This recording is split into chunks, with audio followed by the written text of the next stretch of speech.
नमो पाई जाते भये अरहंताति महा सगुरुधी जो त्याग सागर सुधी गुरु है हितैषी शुद्धात्म में निरत नित्य हितोपदेशी वे पाप ग्रीष्म ऋतु में जल है सयाने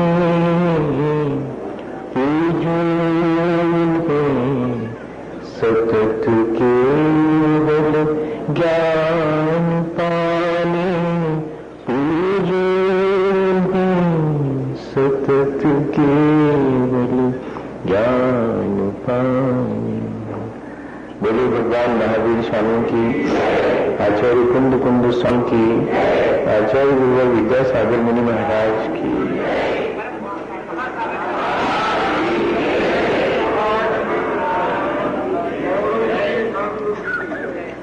हम सभी लोगों ने पिछले दिनों अपने जीवन को अच्छा बनाने के लिए एक प्रक्रिया पर विचार करना शुरू किया है और हमने ये महसूस किया है कि जब तक हमारी दृष्टि समीचीन नहीं होती तब तक हमारा जीवन हम व्यवस्थित रूप से आगे नहीं ले जा पाएंगे। इसलिए हमें अपनी दृष्टि की समीचीनता, ये दृष्टि की निर्मलता पर विशेष रूप से ध्यान देना चाहिए। दृष्टि निर्मल कैसे हो? तो जिनकी दृष्टि निर्मल हो गई है, यदि अपनी दृष्टि की निर्मलता को प्राप्त करने में लगे हुए हैं, उनके चरणों में बैठा जाए। सबसे आसान उपाय तो यही है। लेकिन हम तो जिनकी दृष्टि निर्मल है, जिन्होंने अपनी इस दृष्टि की निर्मलता के द्वारा अपने जीवन को बहुत अच्छा बना लिया है, उनके चरणों में रोज बैठते हैं। तो हमारी दृष्टि निर्मल हो जानी चाहिए। नहीं, इतने अकेले से काम न चलेगा। अभी पहले तो यही कहा जाएगा कि जिनकी दृष्टि निर्मल हो गई, जिन्होंने अपने जीवन को बहुत ऊंचा उठा लिया, अच्छा बना लिया, उनके चरणों में बैठो। लेकिन बैठना चरणों में, इसके मायने क्या है? उनके प्रति विश्वास, श्रद्धा और आंतरिक लगाव हमारे भीतर उत्पन्न होना चाहिए। जो हमारे आदर्श हैं, जिनके जैसा हम अपना जीवन अच्छा बनाना चाहते हैं, उनके प्रति हमारे मन में एक आंतरिक लगाव होना चाहिए, श्रद्धा और भक्ति होनी चाहिए। सो हमने ऐसा भी कर लिया है। अब हमारी दृष्टि निर्मल हो जानी चाहिए। तो कहते इतने से भी काम न चलेगा। वो जो आंतरिक लगाव है, वो जो श्रद्धा और भक्ति है, वो भी हमारे जीवन को, दृष्टि को निर्मलता ऐसे न दे पाएगी जब तक कि हम उस श्रद्धा और भक्ति और आंतरिक लगाव के द्वारा अपना संसार ही साधेंगे। वह जो श्रद्धा है, वह जो भक्ति है, वो परमार्थ भूत होना चाहिए। हम अगर देव के चरणों में बैठे हैं तो उनसे वीतरागता का उपदेश लें, गुरुजनों के चरणों में बैठे हैं तो उनसे समता का पाठ सीखें, जिनवानी मां का अभ्यास करते हैं तो अज्ञान को हटाएं और कषायों को शांत करने का पुरुषार्थ करें। यह प्रक्रिया जब हमारे जीवन में हम शुरू करेंगे, तब जाकर के वो हमारी श्रद्धा, हमारी दृष्टि को निर्मल बनाएगी। और इतना ही नहीं, जैसे जैसे हमारे भीतर श्रद्धा बढ़ती चली जाती, दृष्टि निर्मल होती चली जाती, संसार शरीर और भोगों की वास्तविकता का बोध में होने लगता। अभी तक तो संसार का स्वरूप ऐसा जान पड़ता है कि सुख इसी में है, यह सारभूत है। लेकिन कई बार तो संसार की निस्सारता और संसार की नश्वरता और संसार में होने वाले दुखों का हमने अनुभव किया है, पर जब तक दृष्टि निर्मल नहीं होती तब तक इन दुखों से बचने का हम कोई पुरुषार्थ ही नहीं कर पाते। यहां तक आचार्य भगवंतों ने जब हमें नहीं समझ में आया तो यहां तक कह दिया कि जो संसार विषय सुख हो तो तीर्थंकर क्यों थे? अरे वो तो बहुत महापुरुष हैं, बुद्धिमान ज्ञानवान हैं, उनमें भी इस संसार के बीच रह करके इसकी निस्सारता को जानकर इसे छोड़ दिया। तब फिर हम किस बात का विचार कर रहे हैं? या इस संसार में हमें कौन सा सुख मिला आज तक? जो मिला वह भी कितनी देर का था, और वह भी मेरे अपने कर्मों के अधीन था। लेकिन ये विचार हमारे अंदर बहुत सुदृढ़ होना चाहिए, ताकि हम संसार की वास्तविकता, उसकी तासीर को ठीक ठीक समझकर उसके बीच कैसे रहना है ये सीख सके। संसार में दुख है, संसार में सार है, ये कहना बहुत आसान है, और निरंतर उस संसार के ही दुख के उपाय करते रहना ये ठीक नहीं है। अगर मुझे संसार की निस्सारता का और संसार में प्राप्त होने वाले दुखों का ठीक ठीक श्रद्धान हो गया है, तो मैं उन दुखों से बचने का उपाय करूं। कम से कम अपने और दुखों का उपाय तो न करूं, बचने का उपाय न भी कर पाऊं चलो, लेकिन मैं तो सुबह से शाम तक अपनी अज्ञानता और कषाय के चलते संसार बढ़ाने का ही उपक्रम करता रहता हूं। अब अगर संसार की वास्तविकता मालूम पड़ गई है तो ये संसार प्रपंच जान पड़े और अब इसमें और अधिक न रहूं, ऐसा भाव तो उत्पन्न हो। इस संसार से पार होने का भाव उत्पन्न होने लगे तो समझना कि संसार की वास्तविकता समझ में आ गई। संसार है क्या चीज? हमारे राग द्वेष से निर्मित होने वाली रचना है।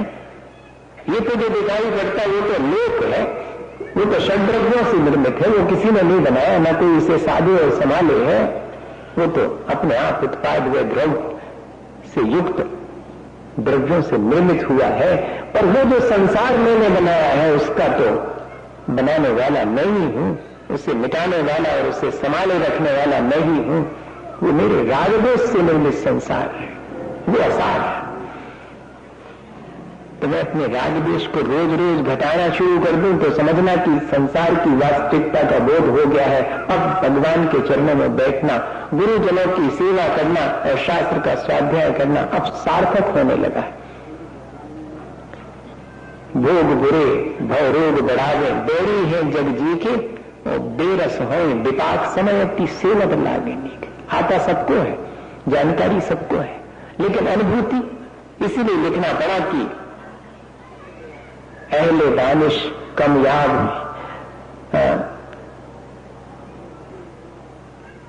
कमयाब है अहले नजर। अहले दानिश आम है, कमयाब है अहले नजर। क्या ताजुब की रह जाए दामन तेरा खाली।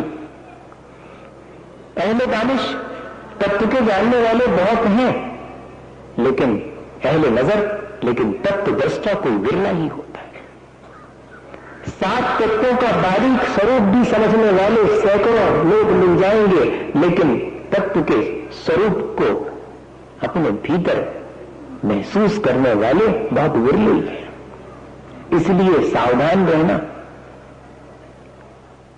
संसार शरीर और भोगों की वास्तविकता को जानने वाले बुद्धि से बहुत लोग मिल जाएंगे, लेकिन संसार शरीर और भोगों की वास्तविकता को जानकर उनसे विरक्त होने वाला कोई विरला ही होगा। हमें तो वो कार्य करना है। हमारे जानने का उद्देश्य ही यही है कि हम ठीक ठीक जान करके हे को हे जान करके छोड़ सकें, उपादेय को उपादेय जान करके स्वीकार कर सकें। ऐसा ना हो कि हे उपादेय का भारी भारी ज्ञान होने के बाद भी मैं हे पदार्थ को ही छाती से चिपकाए रखूं और उपादेय से विमुख रहूं। ये दृष्टि की निर्मलता यही काम करती है कि पहले हमें हे उपादेय का ठीक ठीक ज्ञान करा देती है और उतना ही नहीं, फिर हे से हमें विरक्त करना शुरू कर देती है। तब वो दृष्टि की निर्मलता सुदृढ़ कहलाएगी, समीचीन कहलाएगी। सम्यक दर्शन ऐसा नहीं है कि बहुत आसानी से हर एक व्यक्ति को प्राप्त हो जावे। कोई विरला ही, ठीक ही लिखा हुआ है कि कोई विरला ही दृष्टि की निर्मलता को प्राप्त कर सकता है, क्योंकि बहुत हैं भगवान के चरणों में बैठने वाले, बहुत हैं उनके प्रति श्रद्धा रखने वाले, लेकिन और बहुत लोग हैं जो कि तत्व के स्वरूप को जानते हैं, संसार शरीर और भोगों की वास्तविकता जानते हैं। देह पावन अथुर गिनावन यामे सार न कोई, और सुबह उसी में लगे। बहुत हैं संसार शरीर और भोगों की वास्तविकता का ठीक जानकारी रखने वाले, लेकिन उनसे विरक्त होकर के और अपना जीवन जीने वाले, अनासक्त होकर के जीवन जीने वाला कोई विरला ही है। वही है दृष्टि की निर्मलता से संपन्न, क्योंकि सम्यक दृष्टिर भवति नियतम ज्ञान वैराग्य शक्ति। जिसकी दृष्टि निर्मल हो जाती है उसके पास दो गुण एक साथ प्रकट होते हैं, एक तरफ आत्मज्ञान और दूसरी तरफ वैराग्य। अकेला ज्ञान वो तो बहुत जीवों के पास है, एक इंद्री से लेकर के संगी पंचेंद्री जितने भी जीव ज्ञान तो सबके पास में है, लेकिन आत्मज्ञान और वो भी वैराग्य से समन्वित आत्मज्ञान वो तो किसी विरले को होता है। हम प्रयत्न ये कर रहे हैं कि हमें इस सांसारिक भौतिक जगत के ज्ञान से हट करके वो मेरे भीतर जो आत्म जगत है उसका भी ज्ञान हो सके, और वो ज्ञान ऐसा हो जो मुझे हे से विमुख कर सके और उपादेय के सम्मुख ला सके, वो ज्ञान प्राप्त करें। उसके लिए हम यहां रोज आकर के बैठते हैं कि शायद कोई मेरे भीतर ऐसी ज्योति जग जाए, दृष्टि निर्मल हो जाए। भैया संसार में तो हम बहुत जल्दी विश्वास कर लेते, लेकिन यह मार्ग विश्वास से शुरू होने वाला मार्ग भी है, संसार से पार जाने का मार्ग, लेकिन इसमें विश्वास सहसा उत्पन्न नहीं होता। एक छोटी सी कागज के टुकड़े को लेकर के और ट्रेन में बैठ जाते हैं, अत्यंत विश्वास से भरे हुए हैं। उस छोटे से टिकट पर क्या लिखा है, इतनी दूर है फलाना स्थान और इतने पैसा लगे वहां तक जाने के, और हमने विश्वास कर लिया। टिकट लेते समय उससे नहीं पूछा कि क्या भैया बीच में अगर मैंने नदी आगे है तो ट्रेन कैसे निकले, तो पहाड़ आ जाएगा तो इसमें से कैसे निकलेगी, जी नहीं पूछते हम तो विश्वास है कि वो तो हमें अपने गंतव्य तक ले जाएगी।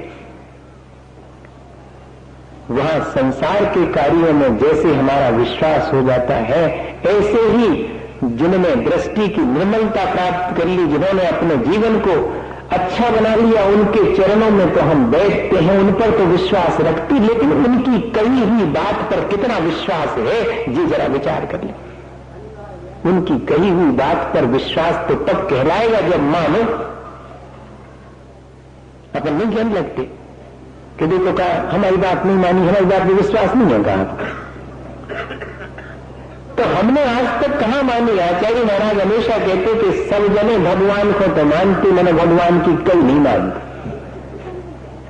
यही हमारी अपनी थोड़ी सी कमी है, और तो हमने बहुत काम कर लिया, थोड़ा और शेष है काम करने को, कि जो हमारे कल्याण के लिए मार्ग है उस पर हमारा विश्वास तो है, लेकिन उस पर मैं कैसे चलूं, इस बात का साहस, ऐसी भावना भी मेरे भीतर उत्पन्न होने लगे कि हाँ मुझे अपने जीवन को अच्छा बनाना है। कैसे अच्छा बनाना है ये मुझे मालूम है, लेकिन शुरू तो करो। जैसे अच्छा बनाया जाता है उसकी प्रक्रिया तो शुरू करो, तब कहलाएगा कि हाँ वो श्रद्धान समीचीन श्रद्धान है। एक छोटी सी घटना से अपन समझें, कोशिश करें कि हमारा श्रद्धान कैसा होना चाहिए, कितनी दृढ़ता होनी चाहिए। और श्रद्धान की दृढ़ता अगर हो गई, दृष्टि की निर्मलता प्राप्त हो गई, तो जीवन जीने का ढंग बदल जाएगा। हम रहेंगे वहीं, लेकिन हमारी दृष्टि बदलने से, कहते अपन के जैसी दृष्टि वैसी सृष्टि, सब कुछ बदल जाता है। देखने का नजरिया बदल जाता है तो जीवन जीने का ढंग बदल जाता है। और जब तक देखने का नजरिया, जो कहते हैं बाहर से चाहे ऊपर पट्टी जितने बदल लो, क्या फर्क पड़ने वाला। जैसे कि चील बहुत ऊंचे आकाश में पंख फैलाए हुए बढ़िया उड़ती मालूम पड़ती है कि वाह, ऊंचे आकाश में उड़ने का आनंद ले रही है, चील तो बहुत अच्छी है, लेकिन जरा उसकी आंख देखो कहां लगी हुई है। उसकी आंख तो वो जो कचरे के बीच में मरा हुआ चूहा है उस पर लगी है। बताइए आप, आकाश में उड़ रही है, लोग सोच रहे हैं कि बहुत ऊंचाई पर है और बहुत आनंदित है, लेकिन आंख तो वही है कि कब जरा सा मौका मिले और मैं उसमें से वो चीज उठा दूं। ऐसे ही जब तक दृष्टि में हमारे संसार में सुख है, देह में सुख है, भोगों में सुख है, ऐसा हमारे भीतर बना हुआ हो, फिर हम बाहर से चाहे जैसा कर लेवे तो भी हमें अपने जीवन को अच्छा बनाने के लिए मार्ग प्रशस्त नहीं होगा। दृष्टि में पहले ये मानना पड़ेगा कि संसार, शरीर और भोगों की वास्तविकता तो ये है कि इसमें कोई सार नहीं है। सार तो मेरे अपने आत्म स्वरूप को जानने में है, उसके सम्मुख होने में है। मैं ये प्रयत्न दिन भर करता रहूं, इससे विमुख ना हो जाऊं। यह श्रद्धान हमारे भीतर जितना सुदृढ़ होता चला जाएगा उतना जीवन अच्छा बन सकता है। अभी तो अपन इसी श्रद्धान पर ही चर्चा करेंगे भैया। इसे सुदृढ़ बनाने के लिए नाना प्रकार से उपाय करेंगे, इसको प्राप्त करने के लिए उपाय करेंगे, इसमें आने वाली कमियों को दूर करने के लिए उपाय करेंगे, क्योंकि यही एक दुर्लभ चीज है जो एक बार प्राप्त हो जावे तो अनंत संसार कितना रह जाता। जैसे समुद्र है तो चुल्लू भर पानी, ऐसे ही अनंत संसार अर्ध फुदगल परावर्तन शेष रह जाता है, पंच परावर्तन नष्ट हो जाते हैं। इसलिए ये दृष्टि की निर्मलता का महत्व समझ करके हम, जब हमें सच्चे देवगुरु शास्त्र का सानिध्य मिला, उनके चरणों में हम बैठते हैं, अपनी श्रद्धा व्यक्त करते हैं, तो उनसे हम संदेश लेकर के अपने जीवन में वैसा ही जीना भी शुरू करें, तब जाकर के कहलाएगा कि हाँ, हमारा श्रद्धान अब समीचीन हो गया है। आश्रय और बंध तत्व का बहुत विचार करने पर भी आश्रय और बंध से बचने पाए तो क्या कहेंगे उस ज्ञान को। संबर और निर्जरा से मेरा कल्याण है ये जानते हुए भी संबर और निर्जरा के उपाय न कर पावे तो क्या कहेंगे उस ज्ञान को, बताइए आप। इसलिए हम ठीक जानते हैं, उस जाने हुए के अनुसार हमारा जीवन भी बनता चला जाए, उस श्रद्धान तब समीचीन कहलाएगा। आचार्यों ने तो यही दृष्टि हमें दी थी। अब हमारी अपनी थोड़ी बहुत संस्कारों की वजह से कमी कि हमने अपना काम तो किया नहीं और उसी में संतुष्ट हो गए कि सब तो मालूम है, हम तो सब जाना है।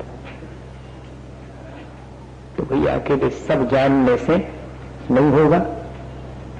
बंबई का नक्शा छाती से लगाया हुआ है तो बंबई जरूर पहुंच जाओ, नहीं तो बंबई जब चलोगे तो पहुंचेंगे। हमें तो विश्वास है कि ऐसा है बंबई का नक्शा, रखेगा विश्वास, रखती रखेगा। बहुत जरूर कि हम अपने उस श्रद्धान को टटोल करके देखें कि उस श्रद्धान से मेरे जीवन में कोई चेंजेस आए हैं कि नहीं, दृष्टि बदल गई अगर तो कोई परिवर्तन मेरे लाइफ स्टाइल में चेंज हुआ है कि नहीं हुआ। लेकिन हम देखते हैं कि दृष्टि बदल जाने के बाद भी जो ये सोचते हैं कि मुझे तो दृष्टि मिल गई है, उनके जीवन में कोई दिखाई पड़ता। मैंने मंदिर नहीं जाने वाले और जाने वाले में कोई डिफरेंस नहीं मालूम पड़ता, जबकि दर्शन करने वाले के अंदर तो श्रद्धा ऐसी प्रगाढ़ हो जाती है कि उसके जीवन जीने का ढंग ही बदल जाता है। आपको एक उदाहरण के लिए कह रहा था मैं, सुनाने के लिए मुझे पथरिया में किसी व्यक्ति ने सुनाया था, मैं हर जगह सुनाता कि शायद किसी के समझ में आ जाए। एक बार में नहीं, दूसरी बार में, दूसरी में नहीं, तीसरी में आ जाए। हम तो सैकड़ों दफे कह चुके उस बात को। अभी हमारे ही समझ में आ गया हो सो हमें ऐसा नहीं कह रहे कि हमारी समझ में सब आ गया। हाँ, ऐसा नहीं है, कोई जरूरी नहीं है। लेकिन आएगा तब ऐसे ही आएगा। हमें तो अपना पुरुषार्थ करते रहना है और निरंतर पुरुषार्थ करते रहना, कभी भी इससे उड़ना नहीं। तब जाकर के रोज महीनों वर्षों दर्शन करने पर उसी जिनेंद्र भगवान की प्रतिमा से कब दर्शन सम्यक दर्शन में बदल जाएगा कहा नहीं जा सकता। इसलिए दर्शन तो रोज करूंगा। पता नहीं किस दिन कौन सी बात सुनकर के मेरे लिए आत्मज्ञान उत्पन्न हो जाएगा, इसलिए बात तो मैं रोज सुनूंगा। इस इंतजार में, इस भावना के साथ कि ये दर्शन, ये ज्ञान, ये श्रद्धान मेरे जीवन को परिवर्तित करने के लिए है, इस भावना के साथ वो पथरिया में उन व्यक्ति ने मुझसे कहा कि आप बहुत श्रद्धा की बात करते हैं, मुझे पहले समझ में नहीं आती थी, मेरे जीवन में घटित हुई तो मुझे समझ में आई। मैंने कहा मुझे बताइए क्या हुआ? बोले कुछ नहीं, हम अपनी जीवन साथी और बच्चे के साथ में ट्रेन में यात्रा करने के लिए घर से निकले, स्टेशन पर पहुंचे। अब ट्रेन आने में जरा समय था, तो पुराने जमाने के लोग अपने साथ में सामान क्या ले जाते थे? अच्छा मजबूत सा होल डाल और पेटी व टीन की पेटी, सो वो ले जाते थे। सो बोले हमने वहीं पर अपनी टीन की पेटी रखी, होल डाल रखा। सो एक पर हमारी जीवन साथी बैठ गई, एक पर हम बैठ गए। दोनों के बीच में थोड़ी दूरी थी और उस दूरी को कौन भर रहा था? उनका पुत्र। क्षण भर में मां के पास जाता था, क्षण भर में पिता के पास जाता था। हाथ में हाथ लिए बैठे लोग भी बहुत दूर हो सकते हैं और दूर बैठे हुए लोग भी अंतरंग में एक हो सकते हैं। ये उदाहरण है इसका।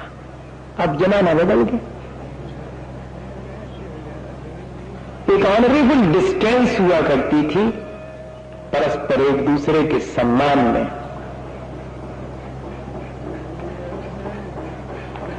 अब बेटे को नींद आने लगी तो बेटे ने सबसे पहले पिता के पास आके कहा कि पिता मुझे नींद आती है, मैं सोऊंगा। तो पिता ने अपनी आदत के मुताबिक और सीधा कह दिया कि मिस्टर अगर तुम सोओगे तो यहीं छोड़ के चले जाएंगे, ट्रेन आ जाएगी। उसको एक क्षण तो विश्वास नहीं हुआ। उसने पिता की आंखों में झांक के देखा और फिर से कहा कि पिता नींद आती है, मैं तो सोऊंगा। पिता ने फिर उसी टोन में, उसी भाव से कहा कि मैं छोड़ूं, ट्रेन आ जाएगी तो तुम सो जाओ। तो सो जाओ। चुपचाप बिना कुछ कहे धीरे से मुड़ करके वो मां के पास पहुंच गया। अब इतनी ज्यादा दूरी तो थी नहीं कि एक दूसरे की आवाज ना सुनाई पड़े। मां की आवाज सुनने के लिए पिता आतुर हैं कि देखें क्या कहती मेरी जीवन साथी इस बेटे से। सो बेटे ने जाके मां से कहा कि मां नींद आती है, मैं तो सोऊंगा। अरे नहीं भैया, देखो तुम सो जाओ तो हम छोड़ जाए तब। ऐसा कह दिया उसने गौर से मां की तरफ देखा और फिर से कहा कि मां मुझे तो बहुत नींद आती, मैं तो सोऊंगा। और उसने सोने की तैयारी भी कर ली है। मां कहती रही कि देखो अगर तुम सो जाओगे तो हम छोड़ जाएंगे। लेकिन वो इतना सुन करके भी मां की गोद में सो गया। बोले ये देख करके और मुझे सम्यक दर्शन और श्रद्धान और विश्वास समझ में आ गया। मां कह रही है वही बात जो पिता ने कही, लेकिन मां पर विश्वास कैसे कर लिया? क्योंकि पिता का कोई भरोसा नहीं, जैसा कह रहा वैसे ही करेगा ये तो। लेकिन मां जैसा कह रही वैसा करेगी नहीं। ये कह रही है, ये छोड़ेगी उठेगी नहीं मुझे। ये विश्वास किसने दिलाया? ये संसार में ऐसा विश्वास बचपन से हमारे भीतर उत्पन्न होता है और यही ऐसा ही विश्वास अगर हमारे आदर्श पंच परमेष्ठी के प्रति हो जावे। मातु वालस सितानु शास्ता, अनंत भगवान को माता के समान प्राणी मात्र का हित करने वाला कहा गया है। इसलिए अपन उनकी वाणी को जनवाणी मां कहते हैं। वो हमें निरंतर इस बात के लिए सतर्क करती, सचेत करती है, हमें दृष्टि की निर्मलता प्राप्त करने के लिए उपाय बताती है। हम उस पर विश्वास नहीं कर पाते। अगर हमारा विश्वास उस पर सुदृढ़ हो जाए तो कोई वजह नहीं है कि उस विश्वास के सहारे हमारी दृष्टि निर्मल ना हो और हम अपने जीवन को सार्थक न बना सकें। हम बना सकते हैं भैया। हम रोज रोज इसी बात का अभ्यास करें, इसी बात का पुरुषार्थ करें कि मेरी श्रद्धा निरंतर सुदृढ़ होती जाए और मेरे जीवन में उस श्रद्धा के द्वारा धीरे धीरे परिवर्तन आता जाए। वितरागता, समता और कषायों की मंदता, ये सब मेरे जीवन में जितने जितने आते जाएं उतनी दृष्टि निर्मल होती चली जाएगी। या जितनी दृष्टि निर्मल होगी ये सब चीजें हमारे जीवन में आती चली जाएंगी। इसी को तो हम अच्छा जीवन कहते हैं। ऐसा अच्छा जीवन हमारा बन सके, इसी भावना के साथ बोले आचार्य गुरुवर विद्यासागर गुरु। हे गुरुवर शाश्वत सुख दर्शक यह नग्न स्वरूप तुम्हारा है। जग की नश्वरता का सच्चा दिग दर्शन करने वाला है।